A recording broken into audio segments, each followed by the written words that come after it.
Good morning, all of you. Today we read chapter 8 of your book Ashoka the Emperor who gave up the war. इसके first part में मैंने आपको इसका जो half chapter था वो अच्छी तरह से समझा दिया था. अब इसका जो सेकंड पार्ट है उसको हम समझेंगे और हमने यहाँ से पेज नंबर 78 से पढ़ना है.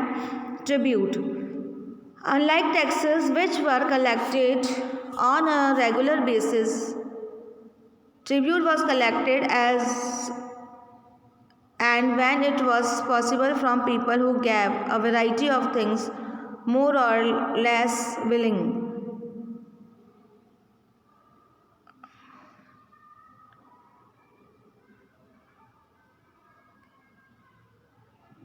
मतलब एक तो होता है पैसे के रूप में लगान वसूल करना, लेकिन पैसे के अलावा भी जो लगान वसूल किया जाता था वो ट्रिब्यूट, मतलब जैसे होता है ना कि हम अपने देश को ट्रिब्यूट कर रहे हैं, यानी कि देश के प्रति समर्पित हो रहे हैं. तो ट्रिब्यूट का मतलब वही कि जो साम्राज्य को और भी जो दूसरी चीज़ें समर्पित की जाती थी तो वो है. There were also forested region, people living in the areas were more or less independent but may have been expected to provide elephants, timber, honey and wax to Maurya officials. मतलब देखिए अब आगे हम क्या पढ़ रहे हैं कि जो राज्यों से लगान तो वसूल किया जाता ही था, उसके अलावा फॉरेस्ट रीजन था, वहाँ पे जंगल ज़्यादा थे, तो जंगल में जो वस्तुएं ज़्यादा उपलब्ध होती थी वो भी राज्य को मतलब प्रदान करते थे.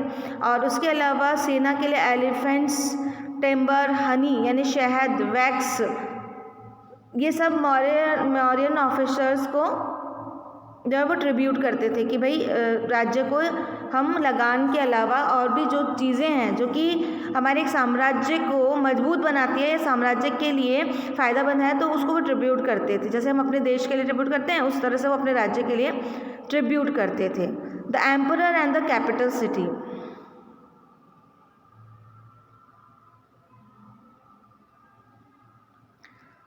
ये आप थोड़ा सा पढ़ लीजिएगा. उसके बाद हम पढ़ते हैं जो मेन पॉइंट है, अशोका अ यूनिक रूलर. अब यहाँ अशोका शुरू होते हैं. The most famous Mauryan ruler was Ashoka. अभी हम मौर्य साम्राज्य के बारे में पढ़ रहे थे, राज्य और साम्राज्य में क्या अंतर था उसके बारे में पढ़ रहे थे, या राज्य में राजस्व की कैसी वसूली होती है उसके बारे में पढ़ रहे थे.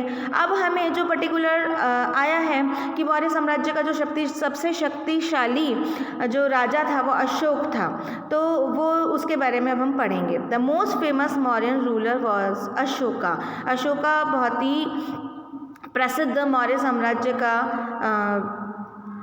राजा हुआ. He was the first ruler who tried to take his message to people through the inscriptions. मतलब वो पहला ऐसा राजा था जिसने कि अपने मैसेज को लोगों तक पहुंचाने के लिए इंस्क्रिप्शन यानी कि लिखित रूप में अभिलेखों का प्रयोग किया. Most of the Ashoka inscriptions was in Prakrit and were written in Brahmi script, यानी कि इनके जो अभिलेख लिखे गए हैं वो प्राकृत और ब्राह्मी भाषा में लिखे गए हैं. Ashoka war in Kalinga. Kalinga is the ancient name of the coastal Odisha. तो ये था कि अशोक बहुत मतलब फेमस राजा था और इसने बहुत विजयें अपनी की और विजयों को उन्होंने एक इंस्क्रिप्शन में लिखाया, लेकिन लिपिबद्ध लिखित तरीके में लिखवाया जिसे अभिलेख कहते हैं, और वो प्राकृत और प्राकृत भाषा में थे और स्क्रिप्ट में लिखे गए थे. Ashoka war in Kalinga. अब अशोका का जो कलिंग युद्ध है उसके बारे में यहाँ पे बताया गया है. Kalinga is the ancient name of coastal Orissa. मतलब जो उड़ीसा का जो कोस्टल एरिया है उसका नाम कलिंग था. समुद्री इलाके का नाम, उड़ीसा के समुद्री इलाके का नाम कलिंग था. Ashoka fought a war to conquer a Kalinga. अशोका ने युद्ध लड़ा कलिंग को जीतने के लिए. However he was so horrified when he saw the violence and bloodshed that he decided not to fight any more wars. Ashok ने जब युद्ध में बहुत हिंसा को देखा तो उसका मन को एक गिलानी महसूस होने लगी और मरे हुए मृतक शरीरों को देखकर और उनके ऊपर रो रहे जो उनकी पत्नियां थी, उनके बच्चे थे, तो वो जो युद्ध भूमि का जो दृश्य था, कलिंग की युद्ध भूमि का बहुत भयावह था, उसको देखकर अशोक जो राजा थे उनके मन में गलानी हुई और तब से उन्होंने प्रतिज्ञा कर ली कि वो अब कोई युद्ध नहीं लड़ेंगे। He is only king in the history of the world who gave up the conquest after winning a war. ये पहले ऐसे राजा थे जिन्होंने कि युद्ध को जीतने के बावजूद भी प्रतिज्ञा की कि वह कभी युद्ध नहीं करेंगे। Ashoka's inscriptions describing the Kalinga war. Ashoka के जो अभिलेख हैं उसमें हमें कलिंग वॉर के बारे में ज़्यादा जानकारी मिलती है। This is what Ashok declare is one of his inscription. Ashok ने अपने एक इंस्क्रिप्शन में लिखा है, 8 years after becoming king, one conquered Kalinga. About 1,50,000 people were captured and more than 1,00,000 people were killed. His filled me with sorrow. Why? मतलब उसने अपने अभिलेख में लिखा है 8 सालों में उसने इस कलिंग पर विजय प्राप्त की थी और इस कलिंग में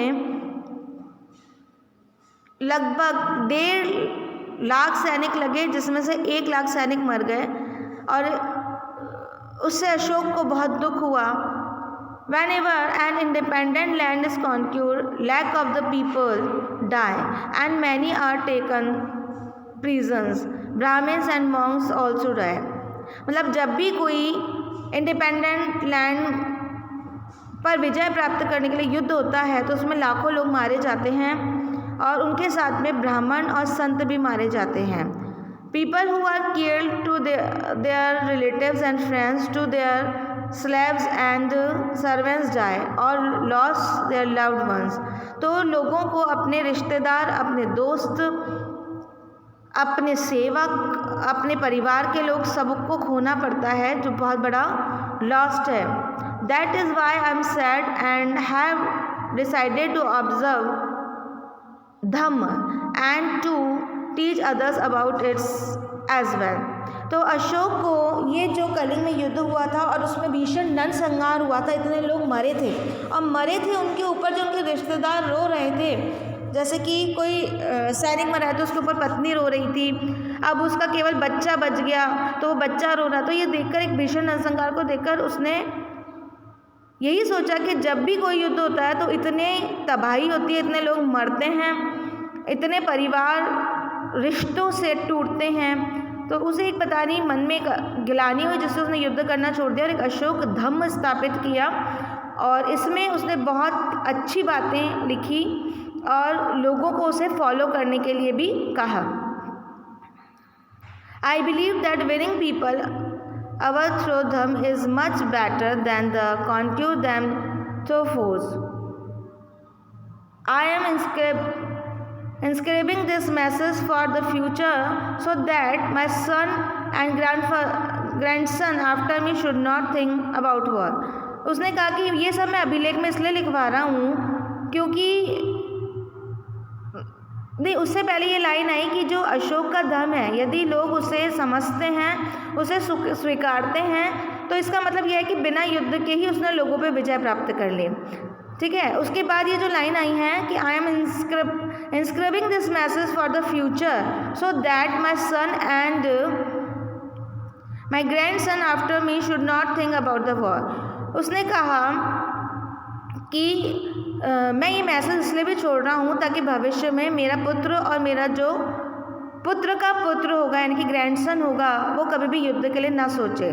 instead there should try to think about how to spread dhamma, और वो सोचे कि ये जो अशोक का धम है उसका फैलाव कराने की सोचे। यानी कि जो अशोक के धम में क्या थी, अच्छी बातें थी, अच्छी शिक्षाएं थी। तो उसने कहा कि मुझे साम्राज्य विस्तार नहीं करना है, अब मुझे लोगों के दिल पर विजय प्राप्त करनी है और वो किससे करनी है, अशोक के धम से। तो मेरी जो आने वाली पीढ़ियां हैं वो क्या काम करें, अशोक के धम को फैलाने की बात करें। धमा इज़ द प्राकृतिक word for the Sanskrit term धम। तो धमा जो संस्कृत प्राकृतिक संस्कृत का वर्ड है, धम्म से संबंधित है। What was Ashoka dhamma? Dhamma means Ashoka का धम्म क्या था? धम्म बोलेंगे इसको ना। तो Ashoka dhamma did not involve worship for a god और performance of sacrifice. He felt that just as a father tries to teach his children, he had a duty to instruct his subject. He was also inspired by the teaching of the Buddha. Ashok का जो धम्म है वो किसी को किसी भी भगवान की पूजा करने के लिए प्रेरित नहीं करता और किसी को उनके लिए सेक्रीफाइस करने के लिए नहीं कहता है। He felt that just a father, जिस तरह से पिता अपने बच्चे को समझाता है उसी तरीके से हमें समझाना है। He was also inspired by the teaching of the Buddha, और अशोक जो थे वे बुद्ध की शिक्षाओं से भी बहुत इंस्पायर थे, बहुत प्रेरित थे। There were a number of problems that troubled him, बहुत सारी नंबर ऑफ प्रॉब्लम्स हुई जिससे उन्हें बहुत परेशानियों को फेस करना पड़ा। People in the empire follow different religion and these sometimes led to conflict. Animals were sacrificed, slaves and servants were ill-treated. Besides, there were quarrel in the families and amongst neighbors. Ashok felt it was his duty to solve these problems. मतलब अब अशोक के साम्राज्य में उसने कई तरीके की समस्याएं देखी कि परिवार एक दूसरे से झगड़ रहे हैं, एनिमल्स मर रहे हैं और भी कई तरीके की उसने समस्याएं देखी और उसने कहा कि इन सब का समाधान होना चाहिए। So he appointed the officials known as the Mahamatra who went from place to place teaching people about the dhamma. तो इस जो समाज में बुराई फैल रही थी, राज्य में बुराई फैल रही थी, सब जगह विनाश हो रहा था, तो उसको सही करने के लिए अशोक ने कुछ अपने महामंत्र नियुक्त किए जो कि लोगों के पास जाएंगे और उन्हें अशोक का धम्म यानी कि उसकी शिक्षाएं समझाएंगे। Ashok got his message inscribed rocks and pillars, instructing his officials to read his message to those who could not read it themselves. अब अशोक ने अपने जो ये धम्म था, अपनी जो शिक्षाएं थी, उनको अभिलेखों पर खुदवाया और अपने अधिकारियों को कहा कि उन्हें ज़ोर ज़ोर से पढ़ें ताकि वो लोग भी उनको सुन सकें जिन्हें कि पढ़ना नहीं आता है। Ashoka also send messengers to spread ideas about the dhamma to others land such as Syria, Egypt, Greece and Sri Lanka. Ashok ने अपने जो अनुयायी होते हैं ना, मैसेंजर्स मतलब अनुयायी जो कि उसको फॉलो करते थे, उनको अपने धम्म को फैलाने के लिए दूसरी दूर दूर जगहों में भी भेजा, यानी कि श्रीलंका तक भेजा। Try and identify this on map 6 page 76 and 77। He build roads, dug wells and build rest houses. Ashok ने रोड का निर्माण करवाया, कुओं का निर्माण करवाया और रेस्ट हाउसेस का निर्माण करवाया। Beside he arrange for medical treatment for both human beings and animals. और उसने जो जानवर हैं और जो लोग हैं उनके लिए मेडिकल व्यवस्था भी करवाई, यानी कि उनके स्वास्थ्य के तरफ भी उन्होंने ध्यान दिया और उनके लिए मेडिकल व्यवस्था भी करवाई। तो यानी कि अशोक जो था उसने साम्राज्य विस्तार तो किया था, लेकिन उसके बाद जब उसे युद्ध से गिरानी होगी तो उसने निर्माण कार्य किया। उसने अब लोगों को दिल से जोड़ा और लोगों की परवाह की, अपने प्रजा के प्रति वो बहुत ज़्यादा एक तरीके से एज अ फादर उसने ट्रीट किया और उन्हें बेटर टू बेटर जो व्यवस्थाएं थी वो उपलब्ध करवाई। अशोका मैसेज टू इस subject. People perform a variety of rituals when they fall ill, when their children get married, when children are born, or when they go on the journey। मतलब लोग जो थे वो बहुत सारे रीति रिवाज अपनाते थे जब की शादी होती थी, जब कोई बच्चा पैदा होता था या वो जब कोई यात्रा करके लौटते थे। This rituals are not useful, और ये जो रीति रिवाज थे वो यूजफुल नहीं थे। If instead people observe other practiced, this would be more fruitful. What are these other practices? These are being gentle. मतलब वो अशोक ये समझाना चाहता था कि आप फालतू की चीज़ों में अपना समय भी वेस्ट कर रहे हैं, अपना पैसा भी वेस्ट कर रहे हैं, जो कि ज़रूरी बिल्कुल भी नहीं है। लोगों को जिन बातों पे ध्यान देना चाहिए अशोक के धर्म के अनुसार वो थी being gentle with slaves and servant, कि अपने जो भी सेवक हैं उनके साथ में बहुत ही अच्छा व्यवहार करें, जेंटल व्यवहार करें। रिस्पेक्टिंग वंस एल्डर्स, और अपने छोटे बड़े सबके साथ में सम्मानजनक व्यवहार करें। Treating all creatures with compassion, giving gifts to Brahmans and monk, और जो प्राकृतिक चीज़ें हैं उनका सम्मान करें। उसके अलावा ब्राह्मण और मॉन्क जो हैं उनका भी सम्मान करें और उनको गिफ्ट्स वगैरह दें। गिफ्ट्स मतलब कि उनको सम्मान के रूप में उपहार दें। It's both wrong to press one on religion on criticise another, और अपने रिलीजन को बढ़ावा देने के लिए दूसरे का जो धर्म है उसका कभी भी क्रिटिसाइज नहीं करना चाहिए, आलोचना नहीं करनी चाहिए। Each one should respect the other religion, हम सबको एक दूसरे के जो धर्म है, एक दूसरे की जो जाति हैं, उन सबका रिस्पेक्ट करना चाहिए, सम्मान करना चाहिए। If one praises one's own religion while criticizing another's, one is actually doing greater harm to one's own religion। यानी कि यदि हम किसी दूसरे के धर्म की, जाति की हम बुराई करते हैं तो इसका मतलब क्या होता है कि हम खुद की बुराई कर रहे हैं और हम अपने आप को नुकसान पहुंचा रहे हैं। Therefore one should try to understand the main ideas of another religions and respect it। तो हमें क्या सोचना चाहिए कि जो दूसरा धर्म है उसके अंदर जो अच्छी बातें हैं उनको हम अपनाएं और उनकी हम रिस्पेक्ट करें और उसके हम कभी भी बुराई ना करें, दूसरे लोगों की, दूसरों की आलोचना ना करें। Pandit Jawaharlal Nehru, the first prime minister of India, wrote the edicts still speak to us in language we can understand and we can still learn much from them। Identify the part of Ashoka message that you think are relevant today। तो जो first prime minister थे पंडित जवाहरलाल नेहरू, उन्होंने क्या लिखा है कि अशोक के जो अभिलेख है उनसे हमें बहुत कुछ सीखने को मिलता है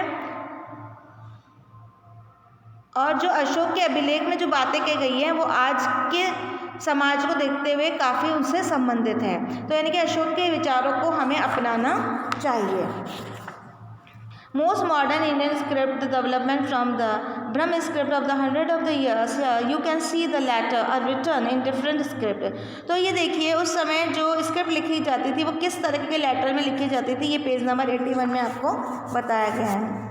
अब elsewhere, somewhat before the time of the Mauryan Empire, about the 2400 years ago empire, the China began to build the Great Wall। तो इस तरह से चाइना की ग्रेट वॉल बनी 2400 साल पहले। It's was mean to protect the northern frontier of the empire of the postal people। Addition to the wall were made over a period of 2000 years because the frontiers of the empire kept the shifting। The wall is about 6,400 km long and she made of stone and the bricks with a road along of the top। Several thousand people worked to build the wall।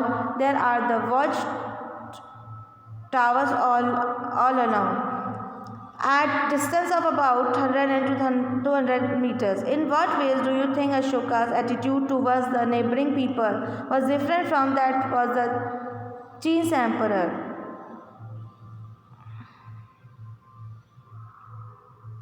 ये जो चीन की दीवार है उसके बारे में यहाँ पर इसकी व्याख्या की गई है कि इतनी बड़ी जो दीवार थी इसके अंदर हज़ारों लोग लगे थे, उसके बारे में लिखा है।